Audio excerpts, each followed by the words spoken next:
Debbie said she had only one problem in her marriage, and that was her husband, Will. She said, our counselor told us Will has to work on himself before we can ever hope to have a healthy relationship.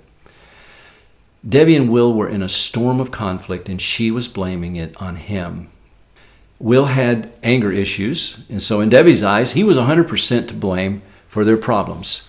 He got labeled by their previous counselor as the bad spouse, while she saw herself as the good spouse.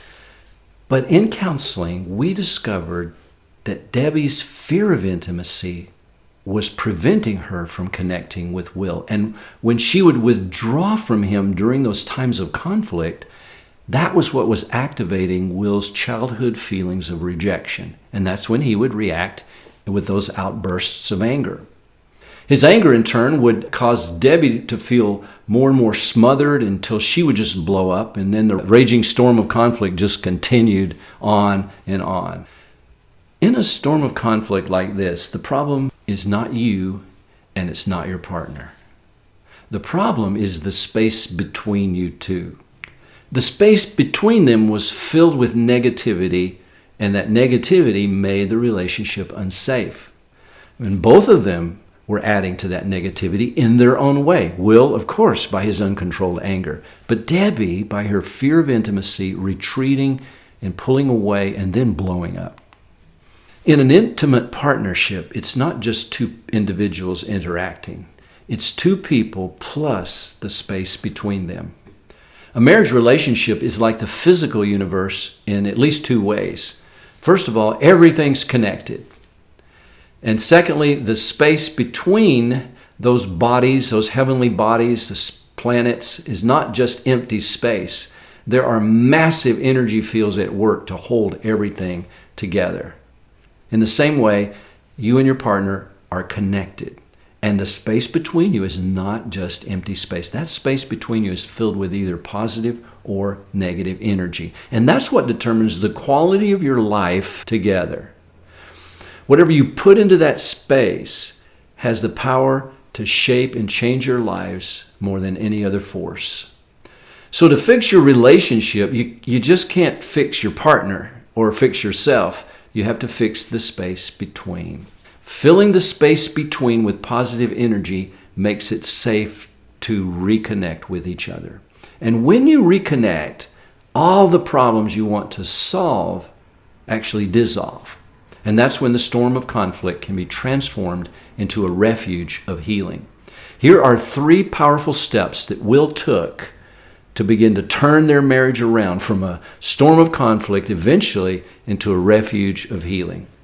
The first step he took was commit to zero negativity. Say right now, we're going to have a zero tolerance for any negativity. Because if there is any negativity in the space between you, in the form of criticism or judgment, or even an eye roll, or going silent when your partner is overreacting, when that happens, the relationship will not feel safe for either of you. And negativity will always keep you from that connection with each other that you long for. So make a commitment to eliminate all negativity. And then when you slip up, repair it immediately so that you don't fall back into the same old pattern of allowing the negativity in your space and making it unsafe again. Debbie had a hard time stopping her negative reactions. But during the time when Debbie was struggling, Will began sticking to it even when things turned ugly. And so Will guided it first. And as he began to refrain from any put-downs and reactions, he began to change the game. The space between them slowly began to change. And Will began demonstrating how one partner can change the dynamics of the relationship with a zero negativity commitment. So make that commitment today. The second step is share 4 appreciations with your partner every day. The way to get beyond the one negative thing that you're stuck on about your partner is to begin pointing out the myriad of things that are positive about your partner. And why is that? Because whatever you focus on is what you will get. If you focus on what your partner is doing wrong, all the neural pathways of anger and fear and anxiety, that's going to continue to get reinforced. And then the neurochemical called cortisol will be continually flooding your system and causing more anxiety, causing you to feel anxious and giving fuel to that storm of conflict. But if you begin focusing on your partner's positive qualities, immediately your brain starts releasing pleasure neurochemicals, things like dopamine, endorphins, oxytocin, all the neurochemicals of pleasure that make you feel safe, make you feel wonderful and alive. And recent discoveries about our brain have given us new hope that we can actually change the way we're relating and turn that storm of conflict into a refuge of healing. As it turns out, our brains are plastic, and what that means is that we can reshape the neural pathways of our brain just simply by choosing what we think about. And when you realize you have the power to choose what you're thinking about, you realize you have the power to change your own brain. And when you change your brain, you change your feelings as well.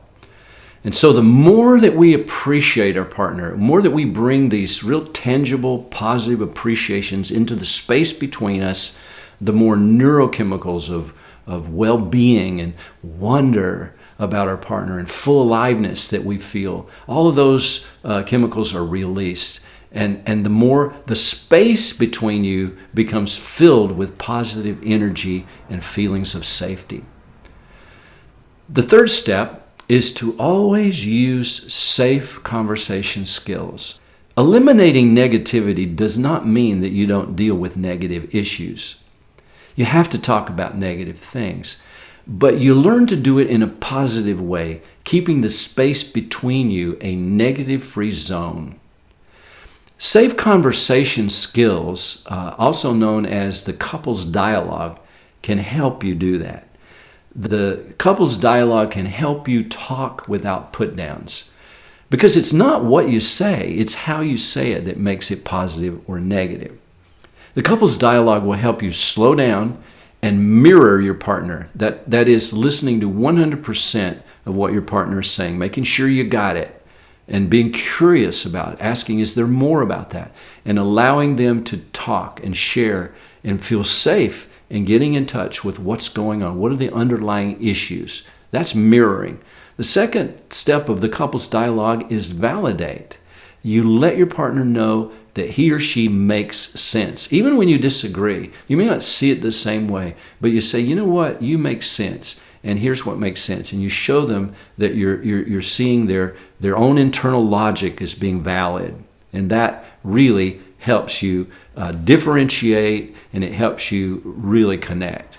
And then finally, the third part of the couples dialogue is to empathize, and that's when you actually step into your partner's world without judgment, without criticism, without trying to change your partner, without trying to fix things, and you feel what your partner's feeling. And when you do that, that's when things begin, the criticisms and all of the conflict begins to dissolve, and connection can happen. Will used these skills, and he practiced, and he wasn't perfect, but he kept trying to make it safe for Debbie. But at first, all it did was escalate Debbie's anger. Debbie began accusing Will of things that, according to Will, were simply not true. And it seemed like they were never going to catch a break from this storm of conflict. But as Will continued, eventually there was a breakthrough.